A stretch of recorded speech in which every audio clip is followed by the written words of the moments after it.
long, long time ago, there lived an ant. And the ant lived in a small semi-detached mound in a meadow. Now, the meadow was a glorious place to live, except for in the winter months, when a bleak wind would whip across it and rattle the branches of the trees of the forest behind.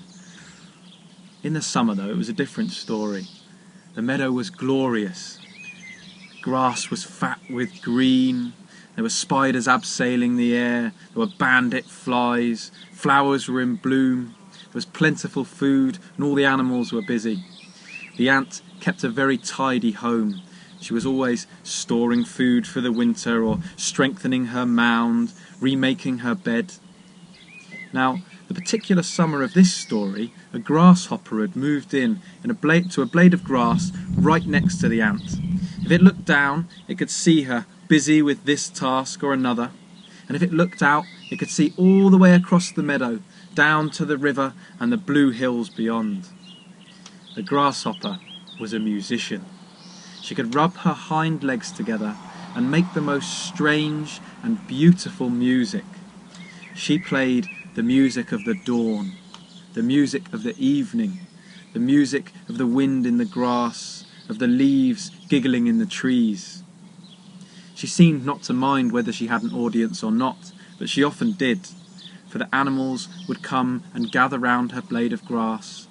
The rabbits would cock their heads to the side, attentively listening to her music. Even the ant couldn't help but be moved. Sometimes she was overtaken with a desire to dance and twirl about to the music of the summer, but she always forced herself not to and rubbed her little hands, muttering to herself, "No, must keep busy, carrying on tidying and preparing. Now time went on like this, with the grasshopper sitting atop her blade of grass, holding on with her spiky toes and playing her music, and the ant busying herself day in, day out, with all the tasks that she set herself.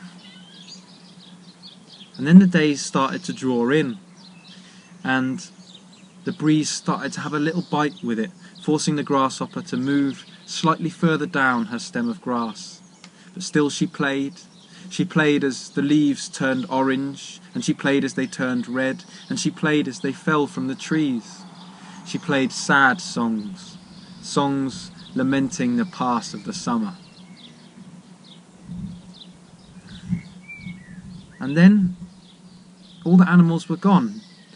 The little rabbits and moles, all under the ground, safe, hibernating for the winter. Even the ant was seldom seen anymore, spending more and more time in her little mound. And the grasshopper was alone. Still she played, and still she played. But food was harder and harder to find, and the wind was colder and colder, and it rained. And then one day it snowed, and the little grasshopper's back legs were so frozen and cold that she couldn't make any music. And it was then that she realised that she must find some help. So she crawled back down her stem and onto the ground, and using the last of her strength, she made her way towards the ant's little mound. She was sure the ant must have food piled up, and it must be warm and cosy inside. She knocked on the door. Knock, knock, knock.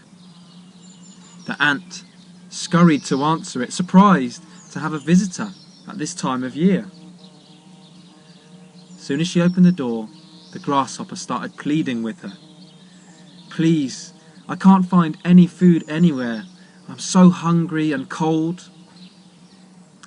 The ant paused for a moment and then asked the grasshopper a question. "What were you doing in the summer, when the berries were fat on the bushes and when there was plenty of grass to make shelter with? What were you doing then?" The grasshopper looked dreamily into the middle distance and replied, "Well, I was singing. You must have heard me, I was singing."